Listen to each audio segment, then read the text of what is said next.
Old mate wanted to push in and get a bit closer to the beach. Said, trust me, I know the area like my backyard.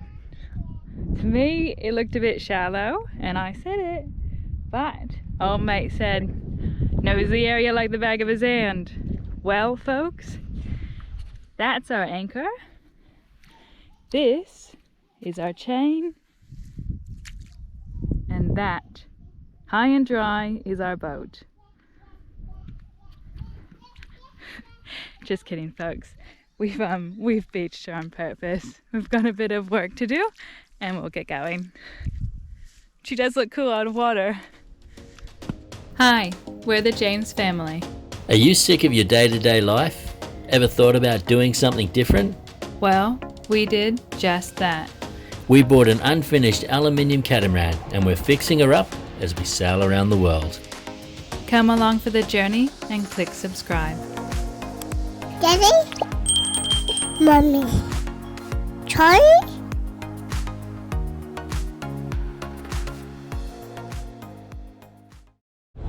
Good morning!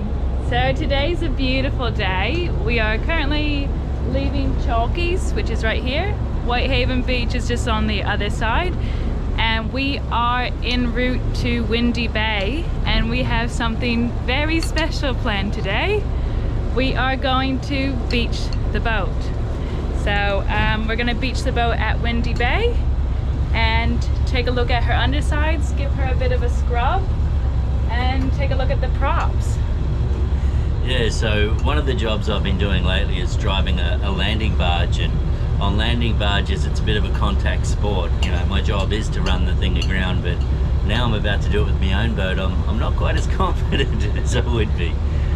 But yeah, we'll go in there nice and slow. We've been told it's a really nice place to dry out. There's nearly a metre bigger tide tonight than there is today, so we'll just go in on the high tide, run aground, let the tide come out, and yeah, head out again tonight after we've hopefully fixed a couple of little issues. Yeah, so we are literally on purpose running the boat aground. Charlie's got her floaties all ready to go. She's going to be jumping in with Daddy and I to scrub the hull. So we have just came around the corner. We can now see Windy Bay. When Sam used to work in the Whitsundays, he was saying that this is the place that you'd go to get away from all the tourists. And right now it's super early in the morning. It's like 8, and there's already 8 boats in the bay. So it's becoming very, very popular. Yeah. Everywhere is very, very popular. I think it's amazing the amount of boats everywhere. It's pretty cool. We must be in the right place. Yeah, we might have an audience when beaching her. Yeah, why not?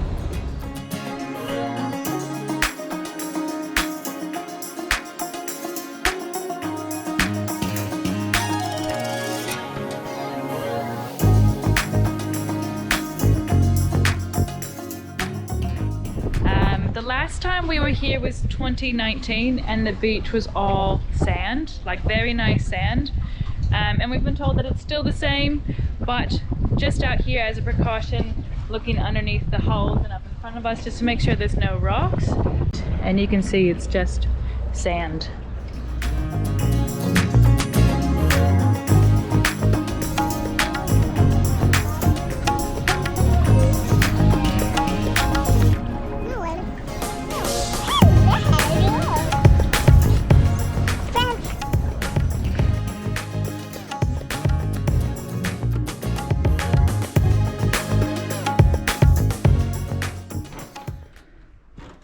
We dropped the anchor, backed up,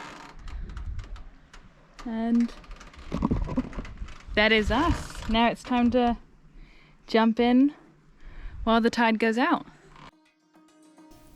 We have beached Shining Light today for 2 reasons. The first reason is to give the hulls a good scrub.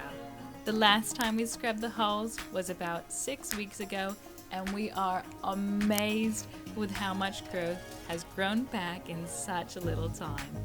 We are going to be hanging out in Airlie Beach and the Whitsundays for a few months because we used to live here, and we can pick up shift work, fill-in work, top up our cruising budget, catch up with friends, have a mailing address, and most importantly, cruise these cruising grounds, which are amazing and often called champagne sailing.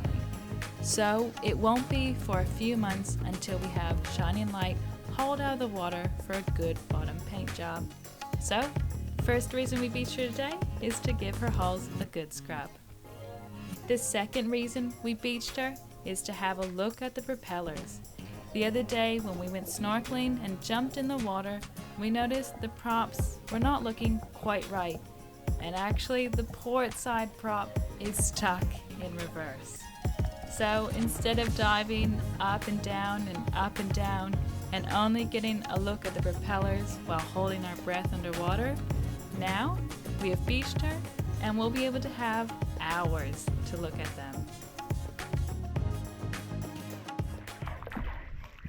So this is Shining Light, dried out. Still have a bit of water. Well, there she is.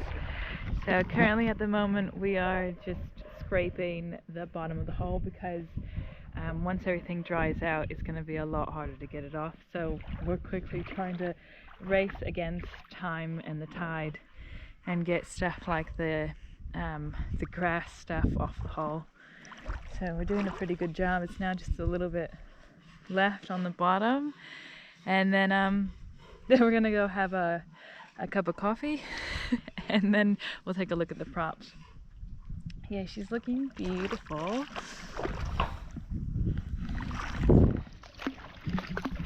She's a bit of a beast too.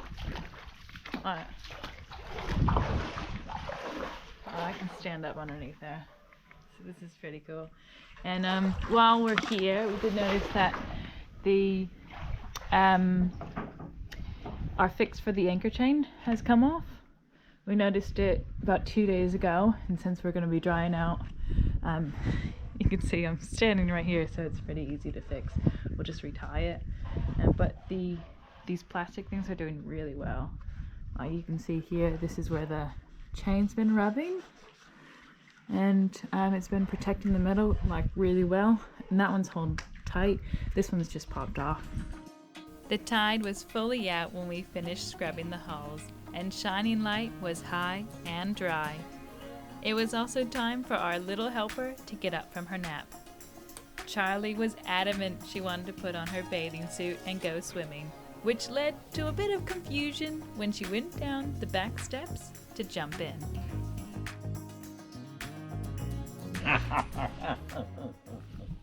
You jumped! Hey, You you're going- ready to go swimming in the water.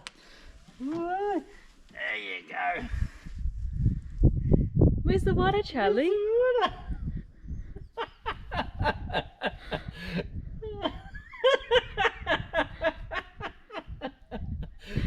So all the way out. No water here. So you can see from the underwater video that we showed you when we found out we had a problem with the props that the hull had a lot of growth on it. We were both very surprised with how much growth it had on it, considering we'd only just scrubbed the hull 5 weeks ago.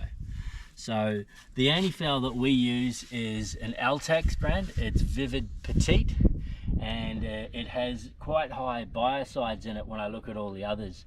There's all sorts of different types of Antifouls that you can use, and I've been asked a lot which is the best Antifoul, and the simple answer is it all depends what substrate you're putting it on, what risks you're willing to take, and your area of operation. There are some that are better than others. Vivid Petite, like I said, has really high biocide count and should be a good one. But what we've found is that it is self-polishing, but it's quite a thick self-polishing paint.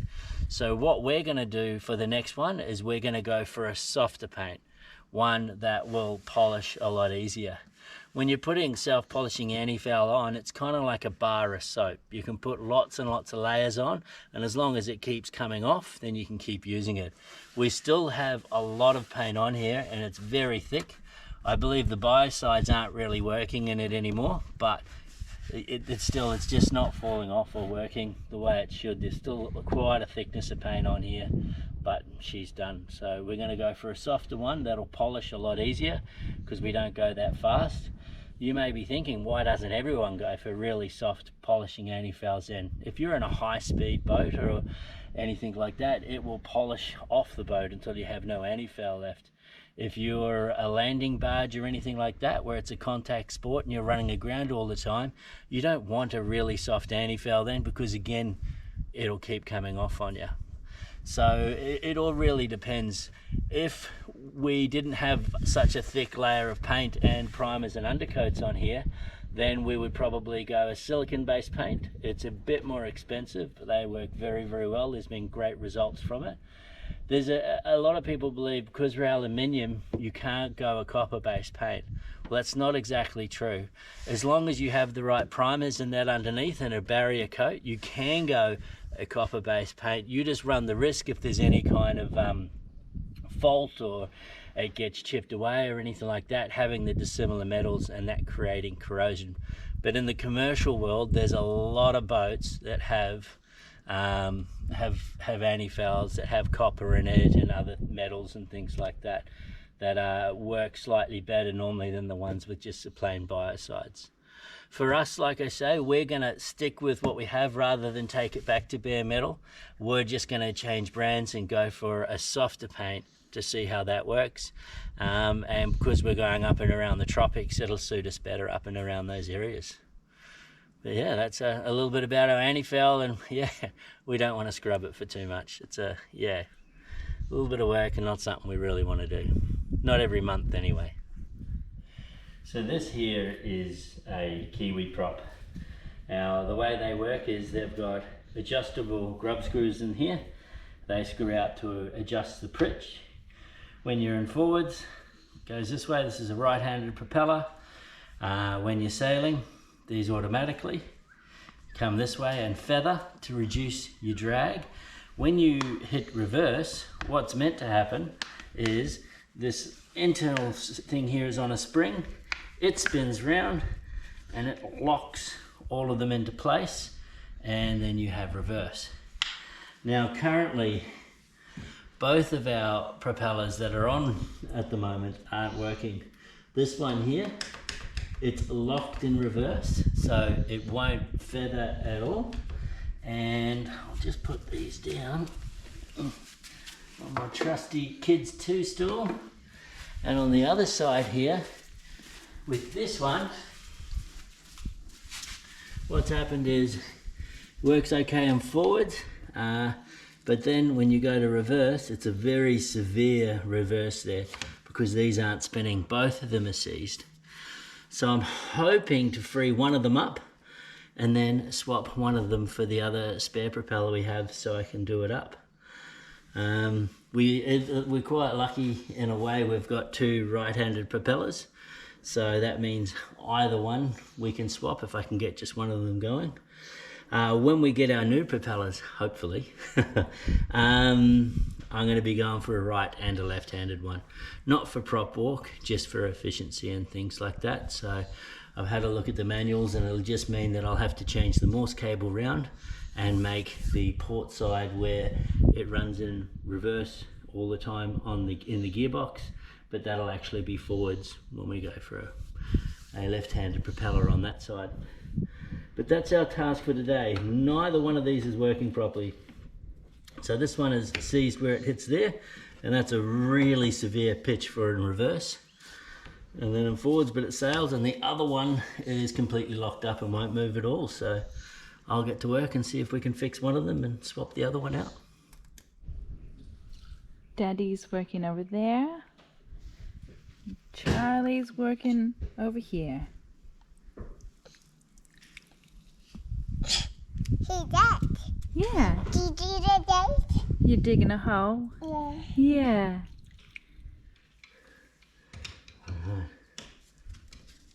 Okay, so I've freed this side up. I'm a bit suspicious of how long it's going to last. So this here is the grub screw, which changes your pitch. It goes on here. There's several reasons why I don't like these propellers. One of the reasons is just all the play and everything that's in them.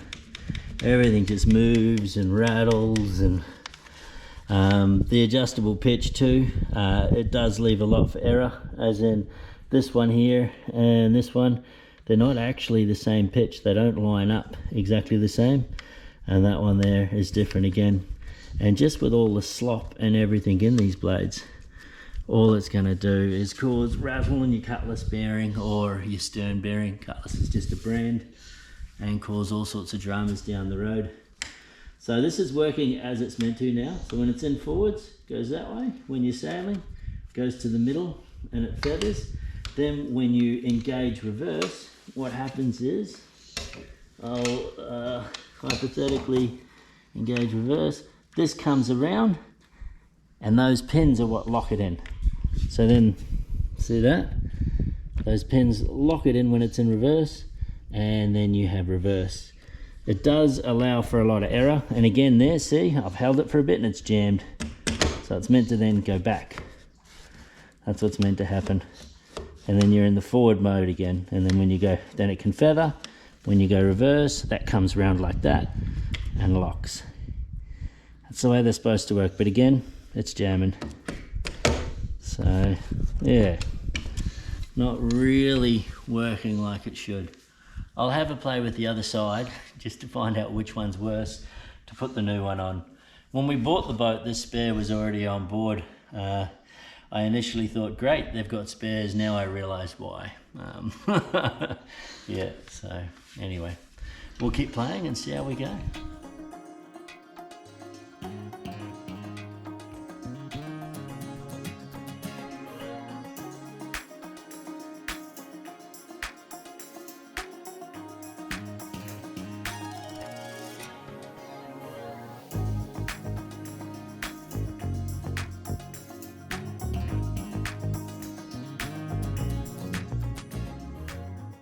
So I've got both of the props now operating the way they should.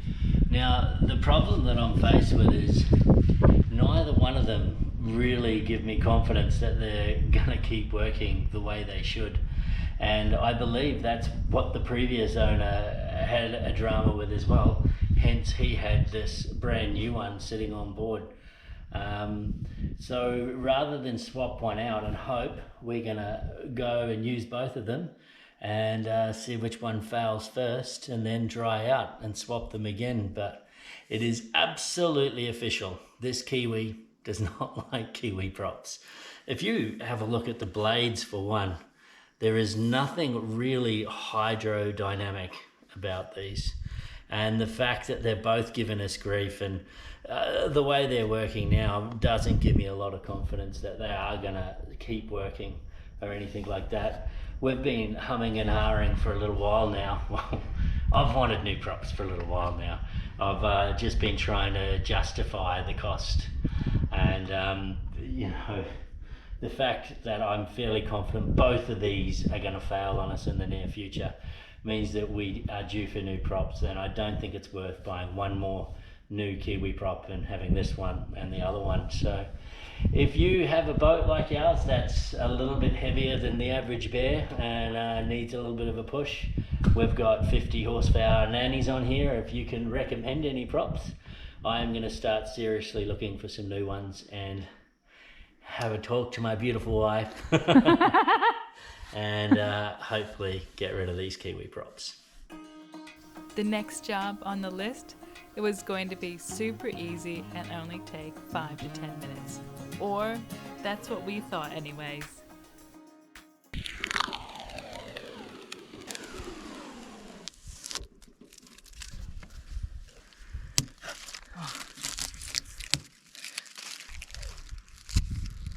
Yeah, so the colors of Shining Light right now are blue and yellow, and because we're going to be in the future changing the color schemes, sort of want to change all the colors, so blue and yellow are not going to fit with the thing, so that's why we're pulling them off. The yellow stripe is also coming off, but we were just having a look at her from afar without the blue stripe, because that's the one we started with, and she's looking so good with just the one yellow. And pulling off the stripes is actually taking longer than we expected. It's not coming off in one piece. So right now we're just gonna start with the blue. Leave the yellow. Yeah, it's all gone really brittle, and so it's been on the boat, I believe, for quite a while, and so, yeah, it's an actual nightmare to hop off. It does not want to leave us. We won't give up. Oh yeah, I just sort of thought that we just peel it off in one go, and if you look up close, it's not. We're like, you can see Sam's working on it there. It's just not peeling off in one piece. So taking off the pinstripes was a lot more work than we originally thought. It took us over an hour to get the blue stripe off the port side. And with the race against the time and a rising tide, it was time to move on to other jobs before the water gets to the boat and the boat starts floating again. So yes, we are currently colorfully unbalanced, with the port side having one yellow stripe and the starboard side having both the yellow and blue stripes. Now, what I've done, the engine intakes are those lumps that you can see underneath there. So they're up off the ground, so that's okay. But what I have done is I've dug little holes for the rudders here, so that way when the bows start floating, we're not going to be resting any weight on them. And then when we came in here, what we did was we dropped the anchor out, and it's about a foot deeper there than it is here. And so when we start floating, you can see the chain is out the front like that. When we start floating, we will bounce forward, that chain will go down, then we can haul up on the anchor. That'll take us out there. That's 40 meters of chain out to there, and again that's a foot deeper there. You can see the water's almost up to the anchor there. Then we'll be able to flash up and head on out and anchor out where the other boats are for the night. So high tide is at 9:30 tonight, but we should start to float at approximately 7 o'clock. So again, when we do start bouncing forward, all we'll do is we'll haul up on this anchor here, which will bring us out nice and deep. Then we'll flash on up because it will be dark, and we'll just head over to where that deeper water is there, right in front of those rocks. Hopefully we'll be able to see them, and then we'll head out next where the two boats are out there in the distance. That is the master plan. They always say great plans, but in practice, hopefully it'll all work out for us.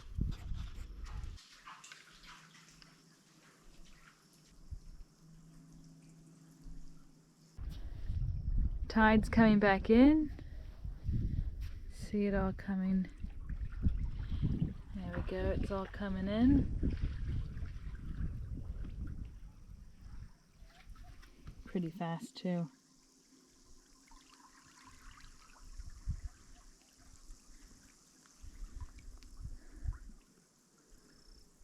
Yeah. Just cleaned up the tools. Everything's on the back deck. And we'll wait for high tide and then get off. And that concludes a very successful day. We accomplished a lot, and we came to the undeniable conclusion that we will be getting new props before heading overseas next year. So, if you have any recommendations on props or really like your props, please list that in the comments below. It would be greatly appreciated. Thank you so much for watching. If you are enjoying our videos and would like to help support us making videos and content, consider becoming a Patreon. The link is in the description below. And don't forget to click those like and subscribe buttons, and we will see you all next week.